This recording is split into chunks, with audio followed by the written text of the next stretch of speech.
Għal darboħra il-kap nazzjonalista Bernard Grech ftaħar li għandu pjan għal pajjiż u kienet jitkellem waqt kollegament telefoniku li sarlu fuq l-istazzjon tar-radju tal-partit Net FM. Imma jrid ikollok pjan, tkun infukat.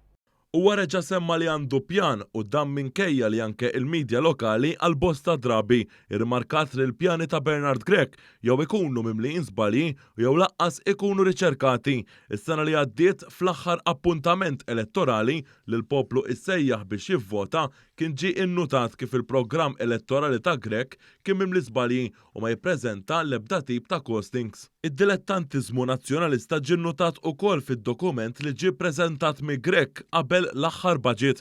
Hawnhekk ukoll il-medja kienet irrimarkat li dan mess ta' fiġa sħiħa bi żbalji u taħwit. Fl-intervista l-ħadd filgħodu li damet 12 minuta kollox, Grech ma tilifx l-okkażjoni biex jattakka lill-gvern fejn skontu dan mhux jagħmel investimenti tajbin waqt li qal ukoll li l-gvern m'għandux pjan ekonomiku għal pajjiż. Kliem Bernard Grech jikkuntrasta sew ma' dak li jgħidu l-esperti internazzjonali inkluż mill-Kummissjoni Ewropea. Dan hekk kif l-aħħar tbassira rebbija tal-Kummissjoni Ewropea jisħaq li pajjiżna jkollu it-tieni l-akbar tkabbir ekonomiku minn fost il-pajjiżi kollha tal-Unjoni Ewropea. Dan apparti l-aħħar rapporti ta' qatt ta' aġenziji ta' kreditu internazzjonali li wkoll tkellmu kif l-ekonomija Maltija għaddejja b'saħħitha minkejja l-isfidi internazzjonali bla preċedent kawża l-gwerra fl-Ukrajna fejn il-pajjiż ukoll laqa għall-akbar daqqiet tal-inflazzjoni. It-tkabbir ekonomiku Malti mhux biss qed ikun innutat mill-istituzzjonijiet internazzjonali iżda wkoll mill-kumpaniji lokali li